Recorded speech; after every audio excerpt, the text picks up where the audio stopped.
13 ఉమ్మడి జిల్లాలు, 50 ప్రశ్నలు, 51,000 శాంపిల్స్. ఏపీలో ఐఐటిఎన్స్ సర్వే సంచలనం రేపుతోంది. 18 నెలల బాబు పాలనపై ప్రజల మదిలో ఏముందో సర్వే దర్పణంలా కళ్లకు కట్టింది. అన్నదాత సుఖీభవ అంటూ రైతుల్ని మోసం చేస్తే రైతుల ఆగ్రహం ఏ స్థాయిలో ఉందో, ఫీజు రియంబర్స్మెంట్, నిరుద్యోగ భృతి, 20 లక్షల ఉద్యోగాలు, ప్రభుత్వ మెడికల్ కాలేజీల ప్రైవేటీకరణ, అమరావతిలో మరో దఫా భూసేకరణ, స్టీల్ ప్లాంట్ ప్రైవేటీకరణ, పోలవరం నిర్మాణం, హామీల అమలు, 99 పైసలకే విలువైన భూములు, ఇలా ప్రతి అంశంపైన ప్రజల నాడి పట్టుకునే ప్రయత్నం చేసింది ఈ సర్వే. ప్రస్తుతం ఈ సర్వే కాపీ నా చేతిలో ఉంది. అంతేకాదు, ఉద్యోగులు, పెన్షనర్లు, పేద మధ్యతరగతి ప్రజల మధ్యలో ఏముందో తెలుసుకునే ప్రయత్నం చేసింది. జిల్లాల వారీగా టీడీపీ, జనసేన, బీజేపీ పెర్ఫార్మెన్స్ ఎలా ఉందో మార్కులు వేసి మరి పాసో ఫెయిలో తేల్చేసింది.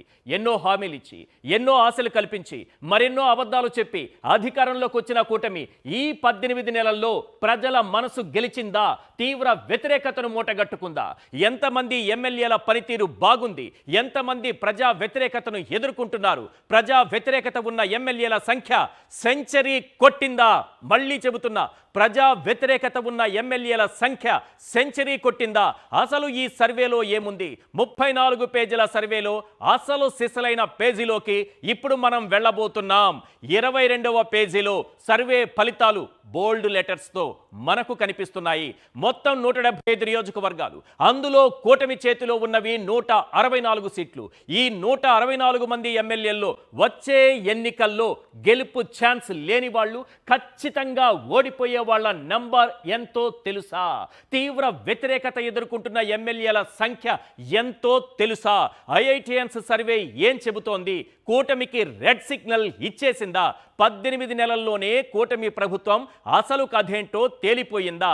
ఇంత ఉత్కంఠ మధ్య ప్రజా వ్యతిరేకత ఉన్న ఎమ్మెల్యేల సంఖ్య సెంచరీ కొట్టిందా లేదా? ఇదే ఇవాల్టి బిగ్ క్వశ్చన్. రైట్, ముందుగా మనం IITians survey mood of AP ఏం చెబుతోంది? 22 పేజ్ నెంబర్ 22లోకి మనం వెళ్తున్నాం. ఎందుకో తెలుసా?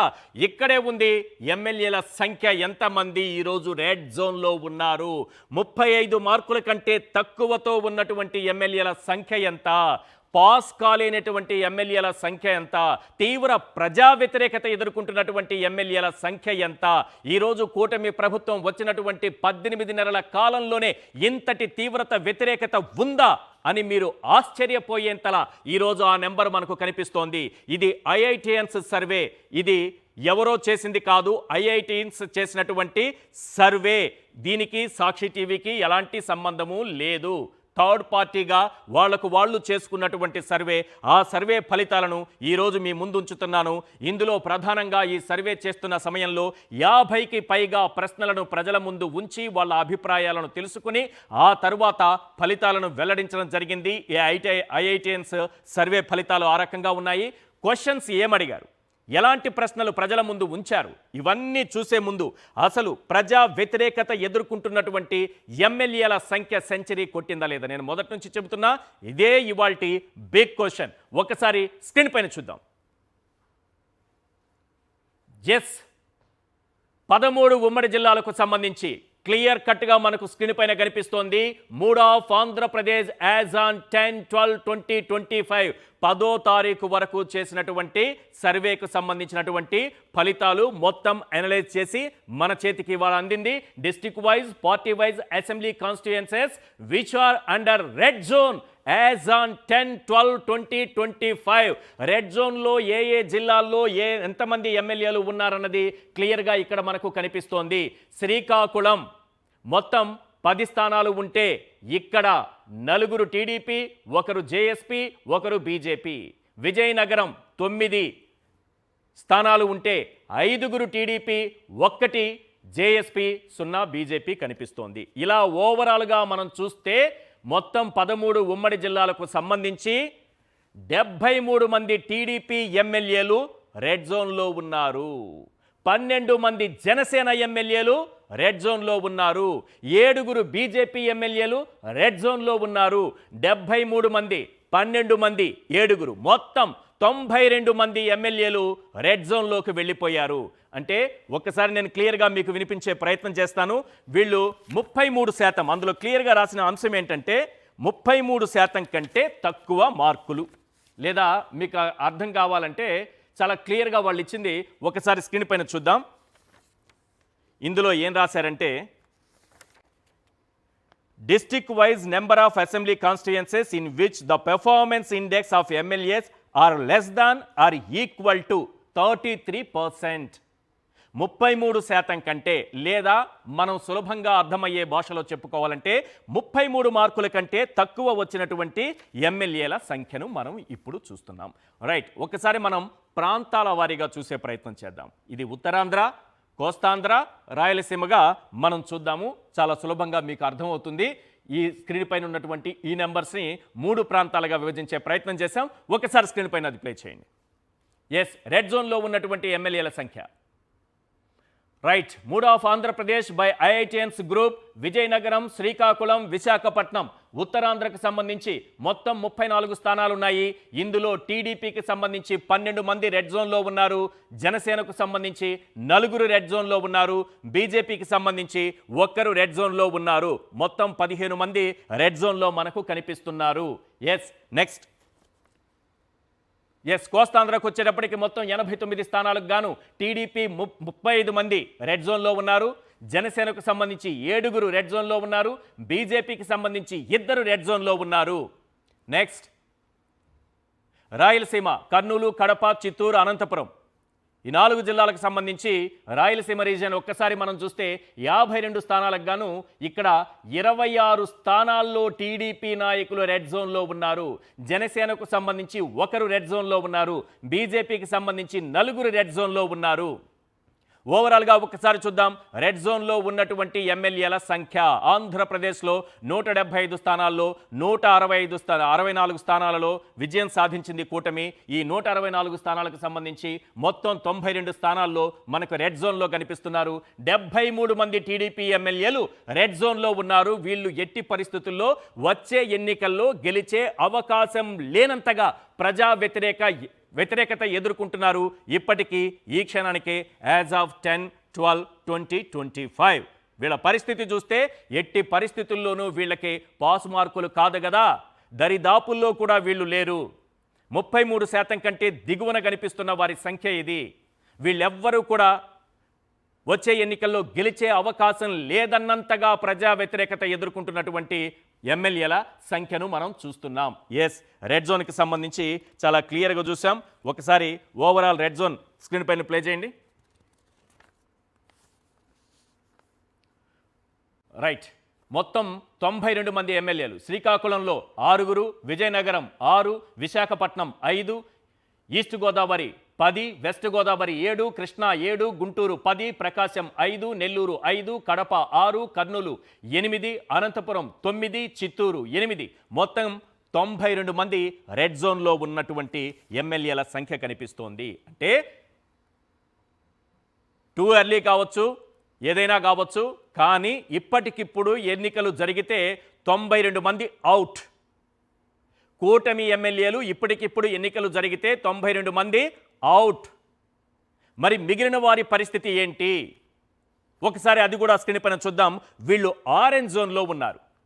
ఆరెంజ్ జోన్ ఒక్కసారి స్క్రీన్ పైన ప్లే చేయండి. 3 ఆఫ్ ఆంధ్రప్రదేశ్ సర్వేకి సంబంధించిన కాపీ ఒక్కసారి. ఎస్, ఆరెంజ్ జోన్ మనం చూస్తున్నాం. ఆరెంజ్ జోన్ అనేది ఇక్కడ చాలా క్లియర్ కట్గా వాళ్ళు చెప్పడం జరిగింది. ఎమ్మెల్యేస్ ఇన్ బిట్వీన్ 34 to 45%, 34 నుంచి 45% కలిగినటువంటి వాళ్ళు, అంటే అత్యసరు మార్కులు అంటాం కదా, ఏదో ఒక రకంగా గట్టెక్కేటటువంటి ఎమ్మెల్యేలు ప్రస్తుతానికి రెడ్ జోన్లో లేరు.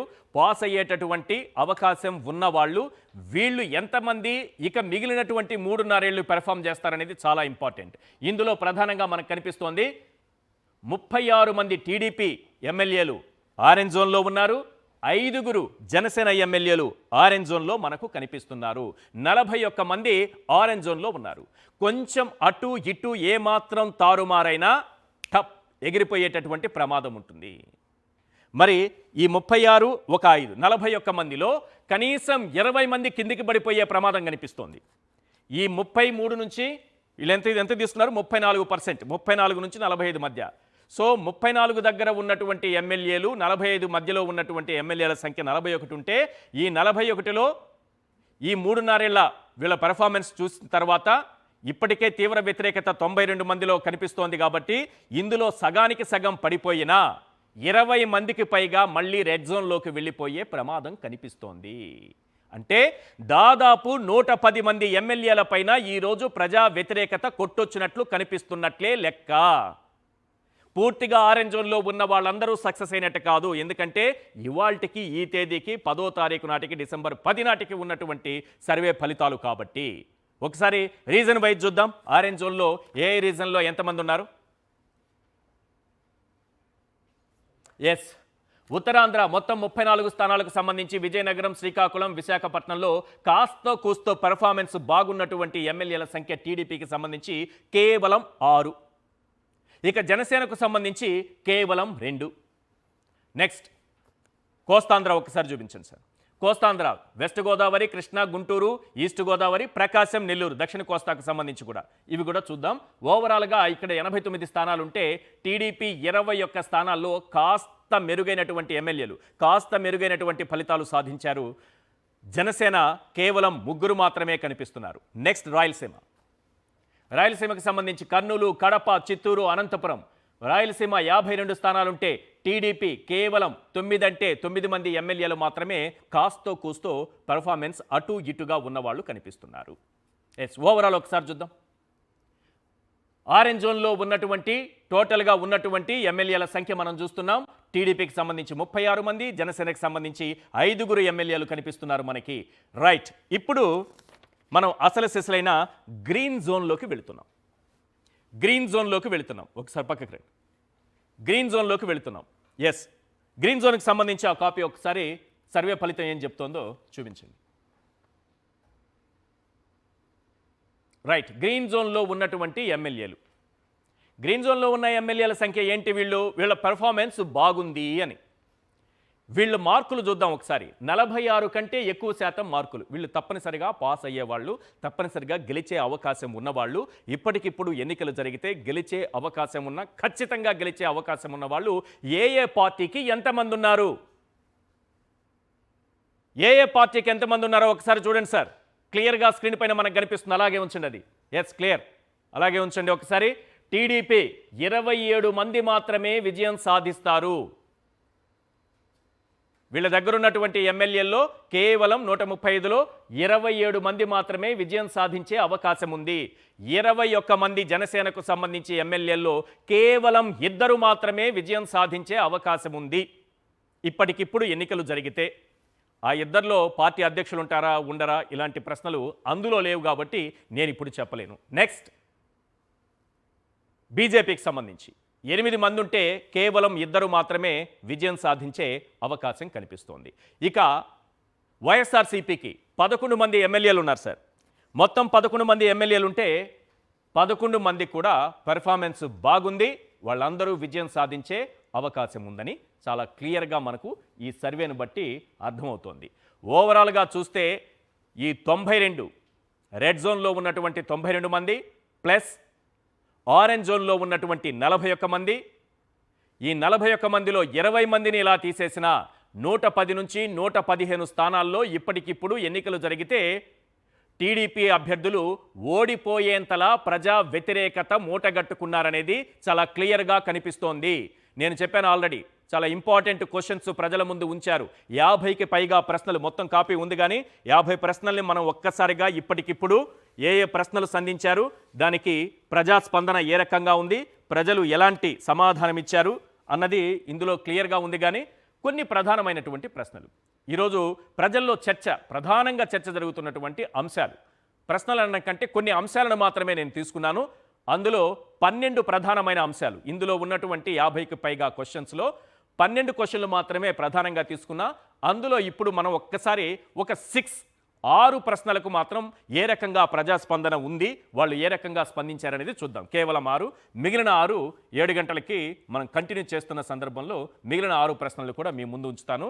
తర్వాత ఈ గ్రీన్ జోన్లో గెలిచే వాళ్ళకి సంబంధించినటువంటి క్లియర్ గ్రాఫిక్స్తో సహా మీకు మళ్ళీ వివరించే ప్రయత్నం చేస్తాను. ఇప్పుడు ప్రస్తుతానికైతే క్వశ్చన్స్ కొన్ని చూద్దాం ప్లీజ్. మొదటి ప్రశ్న, ఆన్ స్క్రీన్. ఎస్, ఈరోజు సర్వే ఐఐటిఎస్ సర్వే అడిగినటువంటి క్వశ్చన్స్ చాలా క్లియర్గా ఉన్నాయి సార్. అందులో నేనేం తీసుకున్నానంటే క్వశ్చన్ని పూర్తిగా తీసుకోకుండా ఆ క్వశ్చన్లో ఉన్నటువంటి అంశాన్ని తీసుకున్నాను. యువతకు ఉద్యోగాలకు సంబంధించి 20 లక్షల ఉద్యోగాలు ఇస్తానన్నారు. మరి ఉద్యోగాలు వచ్చాయా, వచ్చే అవకాశం ఉందా అని అడిగినప్పుడు ఒక్కొక్క ప్రశ్న, అందులో సబ్ క్వశ్చన్స్ కనిపిస్తున్నాయి. 20 లక్షల ఉద్యోగాలు ఒక ఎన్నికల డ్రామా అని 42% మంది అభిప్రాయపడ్డారు సార్. అంటే ఈ క్వశ్చన్ 100 మందిని అడిగితే 42% మంది, అంటే 42 మంది ఈ క్వశ్చన్కి ఎస్ ఇది ఒక ఎన్నికల డ్రామా అని చెప్పారు. ఇంకొక 21% మంది ఏడాదికి 50,000 ఉద్యోగాలు కూడా ఇవ్వడం లేదు, అంటే 2.5 లక్షల ఉద్యోగాలు కూడా రావు అని క్లియర్గా తేల్చేశారు. ఇక 5 ఏళ్లలో 20 లక్షల ఉద్యోగాలు ఇవ్వచ్చు, ఇచ్చే అవకాశం ఉంది, ఇప్పటికి ఇవ్వకపోయినా ఇచ్చే అవకాశం ఉందని 20% మంది చెప్పారు. ఓవరాల్గా అసంతృప్తి తీసుకుంటే మనకు 63% మందిలో ఈ ఉద్యోగాలకు సంబంధించి ఒక అసంతృప్తి అయితే క్లియర్గా కనిపిస్తోంది. నెక్స్ట్, విశాఖ స్టీల్ ప్లాంట్కి సంబంధించి కూటమి ప్రైవేటీకరణ ఆపుతుందా? చాలా ఆశలు పెట్టారు కదా, ఆపుతుందా అంటే వీళ్ళు ఆపే ఛాన్సే లేదని 40% మంది అభిప్రాయపడ్డారు సార్. కేంద్రానికి అసలు విశాఖ స్టీల్ ప్లాంట్ పట్టడం లేదు, దీనికి గనుల కేటాయింపు జరగడం లేదు, ఈ విషయాన్ని ఏపీ కూడా అడగదని 21% మంది అభిప్రాయపడ్డారు. ఉద్యోగులను వీధిపాలు చేసేటటువంటి కుట్ర జరుగుతోందని మరో 20% మంది అభిప్రాయపడ్డారు. ప్రైవేటీకరణ మంచిదే అని కేవలం 12% మంది మాత్రమే చెప్పారు. ఓవరాల్గా దీనిపైన వ్యతిరేకత ఎంత ఉందంటే 81% ఉంది. నెక్స్ట్, ప్రభుత్వ ఉద్యోగులకు సంబంధించి డిఏలు పెండింగ్ ఇప్పటికే ఉన్నాయి, సకాలంలో జీతాలు రావడం లేదు, పే కమిషన్ను వేసిన దాన్ని కూడా తీసేశారు. మరి ఉద్యోగుల ఆలోచన విధానం ఏ రకంగా ఉందని అడిగినటువంటి ప్రశ్నకు చూస్తే డిఏలు పెండింగ్, సకాలంలో అందని జీతాలు, పే కమిషన్ గురించి పట్టించుకోవడం లేదని 56% మంది అభిప్రాయపడ్డారు. త్వరలో పే కమిషన్ బకాయిలు ఇస్తారనే ఆశతో ఒక 24% మంది ఉన్నారు. వ్యతిరేకత చూస్తే 56% ఉద్యోగుల్లో తీవ్రంగా కనిపిస్తోంది. వీళ్ళు కూడా ఆశాజీవులు మాత్రమే, త్వరలో పే కమిషన్ బకాయిలు ఇస్తారనేది కూడా 24% కూడా ఆశాజీవులు మాత్రమే. నెక్స్ట్, అన్నదాత సుఖీభవ 20,000 రైతుకి ఫస్ట్ ఇయర్ ఎగ్గొట్టేశారు. మరి 7,000 ఇచ్చారు ఆ తర్వాత రెండో సంవత్సరం. 7,000 మాత్రమే ఇస్తున్నారని 53% మంది అభిప్రాయపడ్డారు సార్. వచ్చే ఏడాది ఇవ్వచ్చేమో మాకు 20,000 అని 20% మంది ఆశ కనబరిచారు సార్. ఈ పథకం అమలు చేయలేరు ఎట్టి పరిస్థితుల్లో, చంద్రబాబు మోసం చేశారు, చంద్రబాబు ఒక ద్రోహి, రైతు ద్రోహి అని 18% మంది అభిప్రాయపడ్డారు సార్. తెలియదు చెప్పలేమని 9% మంది.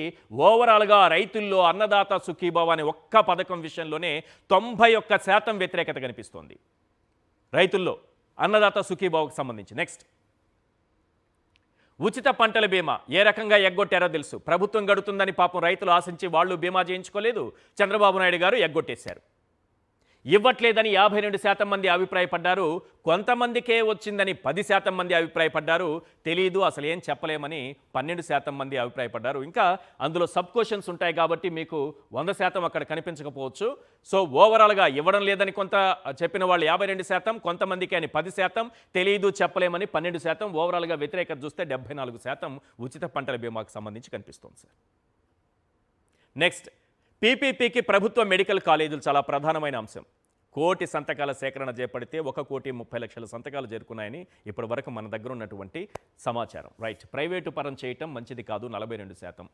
పేదలకు వైద్య విద్యను దూరం చేసే కుట్ర జరుగుతోంది, ఆలోచనతో ఉన్నారని 29%. ఇంకా సబ్ క్వశ్చన్స్ ఉంటాయి, నేను అవన్నీ కూడా వేయట్లేదు. కొంత వ్యతిరేకత తీవ్రంగా ఉన్నటువంటి క్వశ్చన్స్ మాత్రమే ప్రభుత్వ మెడికల్ కాలేజీలకు వేస్తున్నాను. సో ఓవరాల్ వ్యతిరేకత చూస్తే 71% కనిపిస్తుంది సార్. ఇది పరిస్థితి.